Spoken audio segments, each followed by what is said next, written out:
নমস্কার বন্ধুরা, welcome to our Bong kitchen. আবার চলে এসেছি নতুন রেসিপি, নতুন ভিডিওর সাথে। আজকে আমাদের এপিসোড নাম্বার 81। আশা করি দুধটা দেখে বুঝতেই পাচ্ছেন দুধের কোনো রেসিপি হতে চলেছে।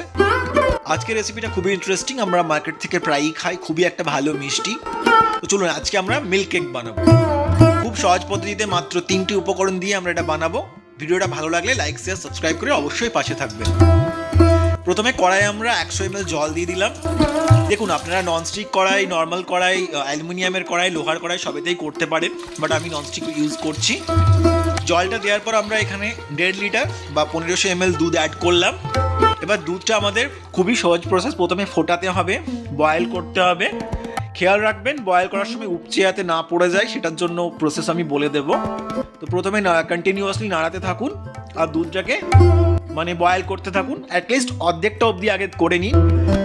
1,500 ml 1,500 ml দুধ রয়েছে, 1.5 লিটার রয়েছে, সেটা 750 ml যখন আসবে তখন আমি বুঝতে পারবো যে দুধটা অর্ধেকটা হয়ে গেছে। তো তাই প্রসেসটা আমি কিছুটা দেখাচ্ছি। এমনি করে নাড়াচাড়া করে গরম করে ফোটাতে থাকুন, মাঝে ফুটতে দিয়ে দিন। ফুটতে দেওয়ার পরে যখন মনে হবে উপচে পড়ে আসবে, তখন একটা উপরের মধ্যে যেটা আমরা স্প্যাচুলা বা খুন্তি বা চাটু যাই হোক উপরে চাপা দিয়ে দেবেন। এটাতে বেনিফিটটা কি হবে, যখনই উপচেও আসবে তখন ওটা টাচ হয়ে আবার নিচে নেমে যাবে, দুধটা কিন্তু উপচে পড়বে না। তাই এই প্রসেসটা অবশ্যই ফলো করুন, এটাতে আপনাদের দুধটা উপচে পড়ার কোনো চান্সেস থাকবে না। প্রথমেই বলি, দুধটা উপচে ওটা ডিপেন্ড করছে দুধটা ফুটে শেষ হতে কতটা সময় লাগবে, সেটা আপনি কিসে রান্না করছেন তার উপরে। বাট মোটামুটি গ্যাসে বানালে অ্যাপ্রক্স 1 ঘন্টা 20 মিনিট 25 মিনিট, প্রায় 1.5 ঘন্টা লাগে। তো মিথ্যে বলে লাভ নেই, কম সময় লাগবে না, 1.5 ঘন্টা লাগবে। ধৈর্য ধরে বানাতে হবে, কিছুই কাজ নেই। দুধটাকে প্রথমে একদম ফুটিয়ে ফুটিয়ে মেরে একদম কম করে নিতে হবে। প্রথমে আমি দেখালাম 750 ml আমার হয়ে গেছে অলরেডি। এভাবে নাড়তে থাকতে হবে। দেখুন আরও কমে গেছে, বুঝতে পারছেন দুধটা কতটা কমে গেছে। আগে কতটা ছিল, এখন 750 ml তৈরি হয়ে 1,500 ml থেকে 750 ml হয়ে গেছে। 1.5 লিটার থেকে 750 ml চলে এসছে। দুধটা আগের থেকে অনেক ঠিক হয়েছে, আগের থেকে অনেক মোটা বা পুরু হয়েছে। এভাবে ক্রমাগত আমাদের নাড়াচাড়া করতে হবে।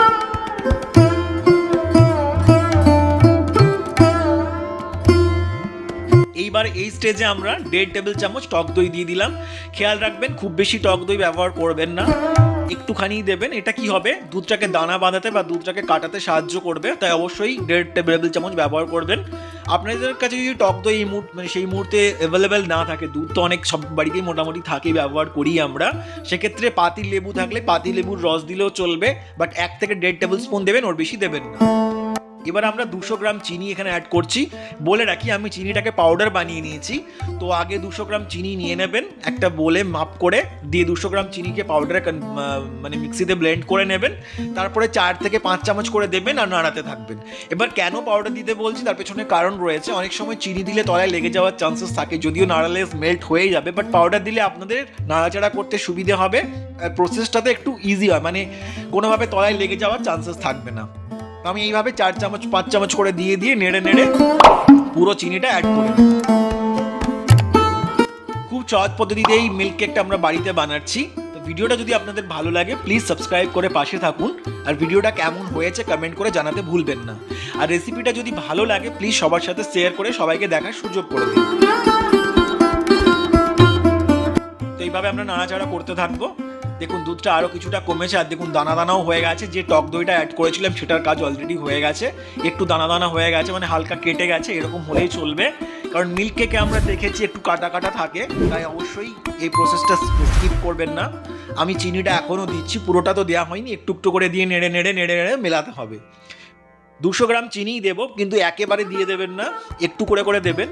আপনারা চিনি ফর্মেটেও দিতে পারেন, বাট পাউডার বানিয়ে দিলে ওই যে বললাম রান্না করতে সুবিধে, তাই আমি পাউডার বানিয়ে দিয়েছি। আপনারা চাইলে চিনিও দিতে পারেন। দেখুন কতটা কমে গেছে, অনেকটাই কমে এসেছে, অনেক ঠিক হয়ে গেছে আগের থেকে, বাট আমাদেরকে আরও কমাতে হবে। বাট এই স্টেজে যখন চলে আসবে তখন আমরা 1/2 চা চামচ এলাচ পাউডার অ্যাড করছি। আমি এলাচের গুঁড়ো কিন্তু অ্যাড করিনি, এলাচটাকে আমি আমাম দাস্তা দিয়ে থেতো করে নিয়ে একদম একটা ঠিক পাউডারের মতো বানিয়েছি, সেটা অ্যাড করছি। আপনারা চাইলে এলাইচি পাউডারও দিতে পারেন। এবার সবশেষে আমরা 2 টেবিল চামচ ঘি অ্যাড করে দিলাম। ঘিটার কাজ হচ্ছে কি, ঘিটা লাগতে দেবে না, আর ঘিটা থাকতে দিলে একটা খুব সুন্দর স্মেল আসবে মিল্ক কেকটার মধ্যে, তাই ঘিটা অবশ্যই দেবেন, এটা স্কিপ করবেন না। দিয়ে ভালো করে নাড়াচাড়া করে মিশিয়ে নিন, দিয়ে এটাকে আরও কমতে দিন, আরও জমাট বাঁধতে দিন, পুরো জলটাকে শুষে নিতে দিন।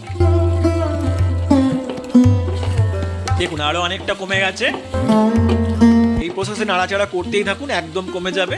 দেখে বুঝতেই পারছেন কতটা জমে, মানে কতটা, আর দেখুন দানা দানাও হয়ে গেছে, ফেটেও গেছে। যে ছানাটা দিয়েছিলাম সেই ছানাটার কাজ এটাই। দেখুন আরও ড্রাই হয়ে গেছে।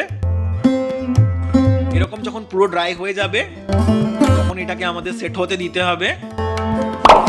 আশা করি বুঝতে পারছেন কতটা ড্রাই হয়েছে। আমাদের মোটামুটি মিক্সটা রেডি হয়ে গেছে। চলুন এটা আমরা সেট করতে দিই। তার জন্য আমরা, আপনাদের কাছে যদি কোনো মোল্ড না থাকে, আমার কাছেও ছিল না এই মুহূর্তে, আমি একটা প্লেটের মধ্যে, সার্ভিং প্লেটের মধ্যেই সামান্য অয়েল ব্রাশ করে নিচ্ছি। এটা করবেন যাতে পরে তুলতে সুবিধে হয়, পরে যেন লেগে না যায়, তো অয়েলটা অবশ্যই ব্রাশ করবেন। যদি মোল্ড থাকে মোল্ডের মধ্যে দিতে পারেন, কেকের মোল্ড হলেও চলবে, বাট যদি না থাকে এরকম জাতীয় কোনো স্কোয়ার প্লেট বা যেরকম টাইপেরই হোক প্লেটের মধ্যে আপনারা কিন্তু এটাকে সেট করতে দিতে পারেন। এবারে পুরো আমাদের মিল্ক কেকের যে মিশ্রণটা তৈরি করেছি পুরোটা আমরা এখানে অ্যাড করে দিলাম, দিয়ে এটা একটা স্প্যাচুলা দিয়ে সেট করে নেব মিলিয়ে মিলিয়ে চারিদিকে।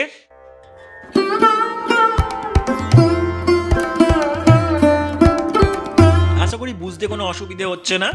খুব সহজ পদ্ধতিতে বাড়িতে ভীষণ সুন্দর টেস্টি মিল্ক কেক বানিয়ে নিতে পারবো আমরা, তাই অবশ্যই ট্রাই করুন। দেখুন আমার মোটামুটি সেট করা হয়ে গেছে। এবার এটাকে আমাদের ঢাকা দিয়ে রাখতে হবে, চাপা করে ঢাকা দিতে হবে। আমি একটা প্লেট ঢাকা দিয়ে দিলাম, তার উপরে একটা টাওয়াল চাপা দিলাম, এরপর আমি নোড়া দিয়ে দিচ্ছি একটু চাপ দেওয়ার জন্য। এই অবস্থায় 3 থেকে 4 ঘন্টা মোটামুটি রাখতে হবে, তাহলে কিন্তু এটা জমে যাবে। কোনো রকম ফ্রিজে রাখার দরকার নেই, বেশি হার্ড করার কোনো মানে হয় না। দেখুন 4 ঘন্টা পর আমি ঢাকাটা খুলে দিলাম, আমার এটা সেট হয়ে গেছে। এবার সেভ করার পালা, এবার আমাদের ছুরি দিয়ে সেভ করে কেটে নিতে হবে। ইউজুয়ালি এটা আমরা জানি রেক্ট্যাঙ্গেল শেপের হয়, আপনারা চাইলে আপনাদের পছন্দ মতো শেপ দিতে পারেন, বাট আমি রেক্ট্যাঙ্গেল টাইপের শেপই দেওয়ার চেষ্টা করব।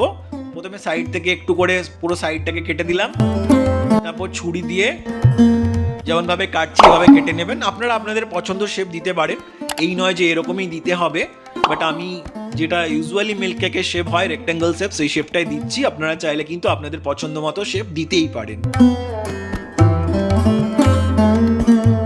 প্রথমে লম্বা লম্বা কেটে নিলাম, আবার ওই দিক দিয়েও আবার লম্বা লম্বা করে কেটে নেব। সাইজটা দেখে নেবেন, ছোট বড় যেমন করতে চান। আমি ইউজুয়ালি যেমন দোকানে হয় সেরকম টাইপেরই শেপ সাইজ করছি, আপনারা কম বেশি করতে পারেন, সেটা সম্পূর্ণ আপনাদের চয়েস। ব্যাস এবার আমরা এক সাইড থেকে করে করে ছাড়িয়ে নেব। দেখুন কি সুন্দর উঠে যাচ্ছে। সাইডটা যেগুলো এবড়ো খেবড়ো লাগছে একটু সেট করে দেবেন টুকে হাত দিয়ে, বা প্লেটের মধ্যে টুকলেও সেট হয়ে যাবে। দেখুন আমি সব ছাড়িয়ে নিলাম। ভিডিওটা কেমন লাগছে, ভালো লাগলে প্লিজ সাবস্ক্রাইব করে দিন, এটাই রিকোয়েস্ট। সাবস্ক্রিপশনে কোনো পয়সা লাগে না, ফ্রি অফ কস্ট। সাবস্ক্রাইব করুন, সব ধরনের ভিডিও সবার আগে আপনারা দেখতে পাবেন। আর ভিডিওগুলো ভালো লাগলে প্লিজ বন্ধুদের সাথে শেয়ার করুন। এবার শেষে একটু ডেকোরেট করার জন্য একটু কাজুকে আমি গুঁড়ো করে নিয়েছি, সেটা একটু প্রত্যেকটা মিল্ক কেকের মাঝে মাঝে একটু করে দিয়ে দিচ্ছি, যেটা ইউজুয়ালি দেখবেন কোনো মানে সফট মানে কোনো মিষ্টির দোকান থেকে কিনলে আমরা যেটা পাই সেই রকম। জাস্ট একটা ডিজাইনও হবে, দেখতেও ভালো লাগে আর খেতেও একটু ভালো লাগে। ব্যাস আমাদের মিল্ক কেক রেডি হয়ে গেছে সার্ভ করার জন্য। ভিডিওটা ভালো লাগলে লাইক শেয়ার সাবস্ক্রাইব করে পাশে থাকুন। দেখা হচ্ছে পরবর্তী ভিডিওতে নতুন রেসিপির সাথে। ধন্যবাদ।